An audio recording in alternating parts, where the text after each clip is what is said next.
사랑하는 아멘의 성도님들, 오늘도 주님께서 우리에게 말씀으로 하루를 시작하게 해 주셨습니다. 이 말씀을 통하여서 하나님의 은혜가 여러분들과 함께 하시기를 간절히 소망합니다. 오늘 우리에게 주신 말씀은 사도행전 5장 1절에서 11절 말씀입니다. 사도행전 5장 1절에서 11절 말씀, 우리 함께 읽도록 하겠습니다.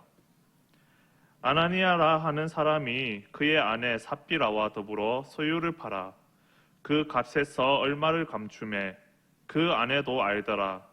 얼마만 가져다가 사도들의 발 앞에 두니 베드로가 이르되 아나니아야, 어찌하여 사탄이 내 마음에 가득하여 내가 성령을 속이고 땅값 얼마를 감추었느냐. 땅이 그대로 있을 때에는 내 땅이 아니며 판 후에도 내 마음대로 할 수가 없더냐. 어찌하여 이 일을 내 마음에 두었느냐. 사람에게 거짓말한 것이 아니요 하나님께로다. 아나니아가 이 말을 듣고 엎드려져 혼이 떠나니 이 일을 듣는 사람이 다 크게 두려워하더라. 젊은 사람들이 일어나 시신을 싸서 메고 나가 장사하니라. 3시간쯤 지나 그의 아내가 그 일어난 일을 알지 못하고 들어오니 베드로가 이르되 그 땅 판값이 이것뿐이냐. 내게 말하라 하니 이르되 예, 이것뿐이라 하더라. 베드로가 이르되 너희가 어찌 함께 꾀하여 주의 영을 시험하려 하느냐. 보라, 내 남편을 장사하고 오는 사람들의 발이 문 앞에 이르렀으니 또 너를 메어 내 가리라 하니 곧 그가 베드로의 발 앞에 엎드려져 혼이 떠나는지라. 젊은 사람들이 들어와 죽은 것을 보고 메어다가 그의 남편 곁에 장사하니 온 교회와 이 일을 듣는 사람들이 다 크게 두려워하니라. 아멘. 오늘 아나니아와 삽비라의 죽음을 보면 거짓말도 죄이지만 그보다는 하나님을 속일 수 있다라고 생각하는 그 영적 무지와 그리고 그 영적인 뻔뻔함이 훨씬 더 큰 죄인 것을 본문에서 말씀하고 있습니다. 우리는 흔히 아나니아와 삽비라의 그 죽음을 놓고 하나님에 대해서 오해할 수 있습니다. 2절에서 4절의 말씀입니다. 그 값에서 얼마를 감추매 그 아내도 알더라. 얼마만 가져다가 사도들의 발 앞에 두니 베드로가 이르되 아나니아야, 어찌하여 사탄이 내 마음에 가득하여 내가 성령을 속이고 땅값 얼마를 감추었느냐. 땅이 그대로 있을 때에는 내 땅이 아니며 판 후에도 내 마음대로 할 수가 없더냐. 어찌하여 이 일을 내 마음에 두었느냐. 사람에게 거짓말한 것이 아니요 하나님께로다. 오늘 함께 읽은 본문을 잘못 오해하면은 아나니아가 재산의 일부를 바친 것도 헌신인데 왜 하나님께서는 아나니아를 죽게 하셨는지, 이것에 대해서 하나님이 너무 무정한 존재처럼 보여질 수가 있다는 것입니다. 하지만 우리가 알고 있듯이, 우리가 경험하였듯이 하나님은 그런 하나님이 아니십니다. 그래서 이 사건을 볼 때마다 마음의 의문이 생기게 되는 것입니다. 그리고 사람들은 때때로 이렇게 생각할 수가 있습니다. 지독하게 운이 없는 사람이구나. 때를 잘못 만나서 시범 케이스로 죽게 된 것이구나. 이렇게 생각할 수도 있습니다. 그런데 오늘 본문을 보면은 하나님께서 노하신 이유가 아나니아가 재산의 일부분을 드렸기 때문이 아님을 우리는 알 수 있습니다. 본문을 통하여서 드러나고 있다는 말입니다. 4절 말씀이죠. 이 땅도 내 땅인데 내가 일부를 바쳐도 되고 바친 이후에 내 소유니까 그 나머지를 마음대로 처분해도 되는데 왜 이렇게 하였느냐고. 아나니아를 야단치는 그 베드로의 모습을 통하여서 하나님께 아나니아가 자신의 재산의 전부를 바치지 않은 것에 대하여 노하신 것이 아님을 우리는 알 수 있습니다.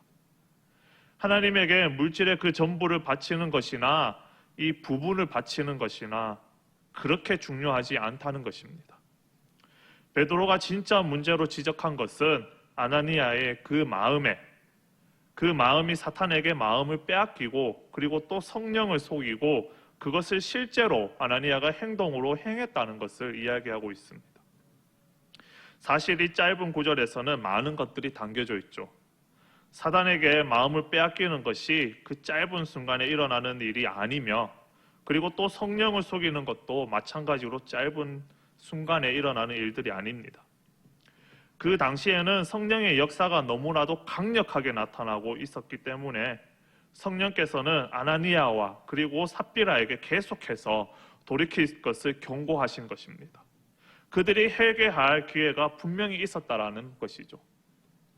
그럼에도 불구하고 이 모든 것을 무시하고 그는 그리고 삽비라는 계속해서 속이려고 한 그 마음의 태도가 하나님을 무시하는 그 무지함과 그리고 그 영적인 뻔뻔스러움이 하나님을 경멸하는 그리고 가볍게 여기는 것이 더 큰 죄인 것을 성경은 말씀하고 있습니다. 예루살렘 교회는 많은 기사와 표적이 있습니다. 예루살렘 교회의 교인들은 신앙생활을 하는 것이 마치 살아계신 하나님 앞에서 살아가는 것과 동일한 느낌을 가졌을 것입니다. 그럼에도 불구하고 하나님 앞에서 하나님을 무시하는 그런 하나님을 능멸하는 죄를 아나니아와 삽비라가 지은 것입니다. 사랑하는 성도님들, 어떤 죄보다는 더 큰, 더 심각한 죄는 바로 하나님의 살아계심을 보고도 그 살아계신 하나님을 무시하는 그 마음의 태도가 바로 하나님 앞에서 너무나 큰 죄인 것을 오늘 성경을 통하여서 우리에게 말씀하고 있습니다. 혹시 오늘 우리의 모습에서는 그러한 것이 없는지 한번 돌아보는 시간이 되었으면 합니다. 오늘 하루 하나님 앞에서 우리의 모습을 돌아보며 하나님을 속이려 하지 않고 죄를 짓지 않는 저와 여러분들이 되시기를 간절히 바랍니다. 하나님 앞에서 올바른 믿음의 삶을 통하여서 기뻐하실 주님을 생각하는 오늘 하루가 되시기를 간절히 기도드립니다. 아나니아가 죽은 후 그의 아내 삽비라가 들어옵니다. 8절과 9절의 말씀입니다. 베드로가 이르되 그 땅 판값이 이것뿐이냐? 내게 말하라 하니 이르되 예 이것뿐이라 하더라. 베드로가 이르되 너희가 어찌 함께 꾀하여 주의 영을 시험하려 하느냐? 보라 내 남편을 장사하고 오는 사람의 발이 문 앞에 이르렀으니 또 너를 메어 나가리라 하니. 베드로가 삽비라에게 묻습니다. 아나니아가 가져온 돈, 즉 땅판값이 이것이 전부냐고 묻습니다. 베드로가 사실을 몰라서 묻는 것은 아니죠. 그는 사실을 다 알고 있었지만은 삽비라에게 다시 회개할 기회를 주기 위해서 이렇게 물었습니다. 그런데 그 회개할 기회를 삽비라는 그냥 버렸습니다. 거부하였습니다. 아무런 꺼리낌 없이 삽비라는 이것이 전부라고, 이것이 땅을 판 값 전부라고 대답을 합니다. 그리고 그 결과 아나니아와 똑같이 삽비라도 죽습니다. 하나님은 이 말씀과 같이 회개할 기회를 주십니다. 우리에게 회개할 기회를 주시는 하나님이십니다. 오늘 본문에서 베드로는 회개할 기회를 거절하는 것이 바로 하나님을 시험하는 것과 같다라고 이야기합니다. 왜 주의 영을 시험하느냐라고 말이죠. 사람은 속일 수 있지만은 하나님은 속일 수가 없습니다. 그런데 우리들은 종종 오해하는 경우가 있습니다. 바로 하나님의 자비하심과 하나님의 인내하심을 하나님이 속고 있다는, 그렇게 생각하고 있다는 것입니다. 그것을 오해하고 있습니다. 그리고 하나님의 눈을 가릴 수 있다라고 생각을 합니다. 그런데 이렇게 생각을 하는 이유는 바로 주님을 속이는 것이 나중에 얼마나 무서운 결과를 초래할지 모르기 때문입니다. 그 무서운 결과를 모르기 때문에 그렇게 생각하는 것입니다. 그런데 우리들도 이러한 생각을 하고 있다는 것입니다. 하나님의 자비하심과 하나님의 그 인내하심을 하나님께서는 우리가 죄를 짓는 그 즉시 우리의 죄를 벌하지 않으시는 것을 하나님이 모르셔서 그렇다고, 하나님이 속으시는구나 라고 착각한다는 것입니다. 혹시 우리들은 이러한 착각을 하고 있지는 않은지 오늘 이것을 생각하고 우리가 조심하며 우리가 이것을 깨닫는 오늘 하루가 되시기를 바랍니다. 11절의 말씀에 온 교회와 이 일을 듣는 사람들이 다 크게 두려워하니라. 온 교회가 이 일에 대하여 소문으로 듣고 들은 사람들이 다 하나님을 두려워하였다라고 말씀합니다.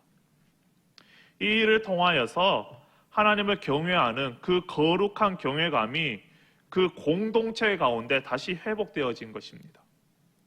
사랑하는 성도님들, 하나님은 우리를 사랑하십니다. 하지만 하나님의 그 사랑을 우리가 하나님을 무시하거나 아니면 경멸하는 그 통로로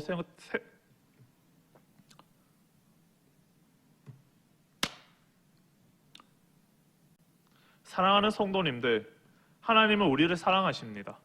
하지만 하나님의 그 사랑을 우리가 하나님을 무시하거나 아니면 경멸하는 그 통로로 생각되어서는 안 될 것입니다. 오히려 그 사랑에 하나님의 자비하심과 그리고 하나님의 그 인내하심 앞에 우리는 주님을 경외하여야 합니다. 그리고 그 경외하는 마음과 그 자세로 하나님을 예배하여야 합니다. 그럴 때 주님이 세우신 공동체 가운데 바로 성령이 충만함이 계속되어질 것이고 그리고 복음의 역사가 계속되어질 것입니다. 오늘 영상으로 함께 예배를 드리는 성도님들, 거짓말을 하는 것도 무서운 죄이지만 오늘 말씀을 보면은 하나님을 경홀히 여기는 그것이 나중에 더 큰 죄로 이어질 수 있다는 것입니다. 하나님의 자비하심과 하나님의 인내하심을 하나님이 모르시는구나 라는 그 생각을 하며 그렇게 생각하는 것이 우리의 영혼에 위협이 될 수 있다는 사실을 우리는 오늘 본문을 통하여서 기억하셔야 합니다. 이 말씀을 생각하며 하나님을 경외하는 저와 여러분들의 그 삶이 되기를 주님의 이름으로 축원합니다. 함께 기도하시겠습니다. 자비가 많으신 아버지 하나님, 그리고 은혜가 많으신 아버지 하나님, 하나님을 사랑할 뿐만 아니라 하나님을 경외하는 믿음으로 살게 하여 주시옵소서. 하나님의 자비하심과 그리고 하나님의 인내하심을 참으로 하나님을 시험하는 그러한 통로로 사용하지 않게 하시며 참으로 하나님을 온전히 경외함으로 매 순간순간마다 주님 앞에 나아가게 하여 주시옵소서. 우리가 이것을 기억하고 이것을 묵상하면서 우리가 올바르게 하나님을 경외하고 하나님께 예배드리는 오늘 하루가 될 수 있게 하여 주시옵소서. 오늘도 우리의 인도자가 되시고 우리의 목자가 되신 주님을 기대합니다. 그 주님의 말씀에 순종하며 따라가는 우리의 모든 주님의 백성들이 될 수 있게 하여 주시옵소서. 감사합니다. 예수님의 이름으로 기도드렸습니다. 아멘.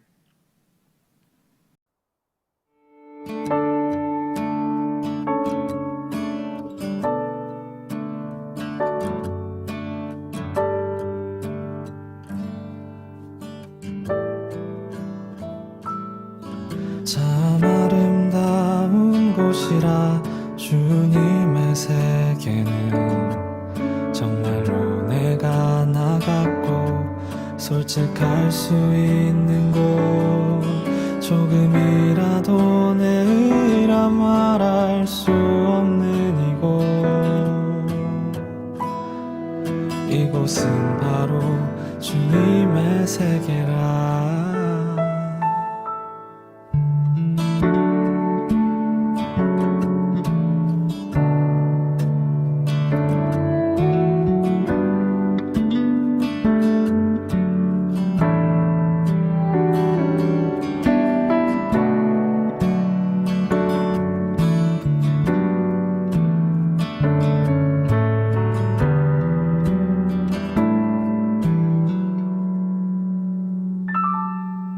세상은 항상 말하네 그 길이 아니라고. 꼭 뛰고 온 길이 있는데 왜 힘들게 사냐고. 단순한 선택조차 내게 버겁기만 한 곳. 그래도 나는 주님만 따르리. 참 아름다워라 주님의 세계는 저 솔로몬의 옷보다 더 고운 백합. 주 찬송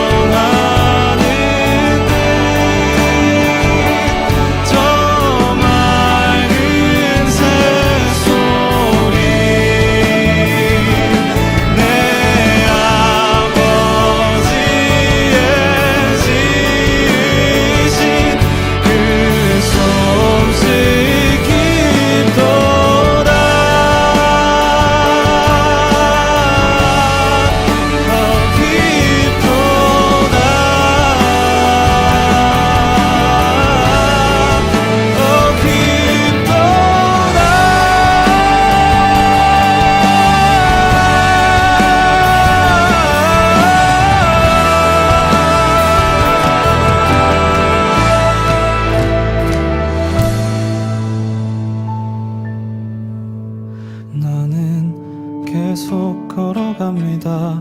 수없이 넘어져도 사람들의 방향과는 조금 다르다 해도 내가 가는 길이 주가 가르쳐준 길이니 이곳은 바로